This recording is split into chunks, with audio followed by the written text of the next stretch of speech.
بسم الله الرحمن الرحیم. زما پاکستانیانو څنګه تاسو ته پته ده د عمران خان د اف آی آر مسله ده، څوک وایي کېږي او څوک وایي نه کېږي، څوک وایي کېږي او څوک وایي نه کېږي. په اخره کې اف آی آر یې وکړو، خو دغه مسترد کو پی ټي آی وه ده. بهي په دې ملک کې موږ حیران دی، دا ملک موږ د دې لپاره نه دی ازاد کړی، زموږ د مشرانو او زموږ د خلکو چې قربانیانې ورکړي دي، دا خو موږ د دې خلکو چې یاره په چا به نه اف آی آر کېږي او نه به دغه کېږي، دا موږ به د دې دغه لپاره نه دی ازاد کړی چې یاره دغه به دا په دې باندې به موږ باندې به الټه بېرته د بدماشانو او د جاګیردارانو خلکو حکومت راځي.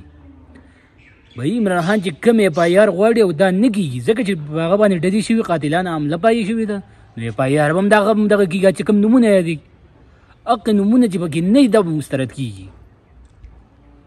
زمونږ بیا سپریم کورټ ته دغه دی بهي په دې باندې سوموټو ایکشن والا 24 غنټې خو ته ورکړي، خو سوموټو ایکشن په والي چې هغه کوم نمونه دي پکې ولې نه چایږي؟ ایا دا چا د لاندې پریشرایزر دغه دی پریشر به د آی جي نو موږ خو دغه موږ ته همیشه چې راځي پرنس کانفرنس کوي چې موږ د قانون لاندې خبرې کوو، نو دا د قانون لاندې خبره نه ده چې بهي اف آی آر دی وشي.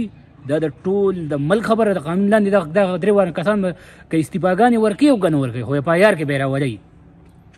په غریب سړي د اف آی آر کېږي او پته دې نه کېږي، په یو پرنسپل د اف آی آر کېږي او پته دې نه کېږي، دا کم دغه دی.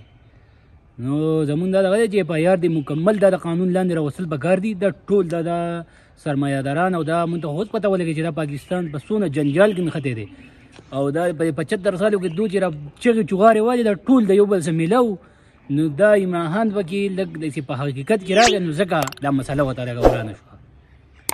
نو زمونږ دا دغه چې اف آی آر وشي. والسلام.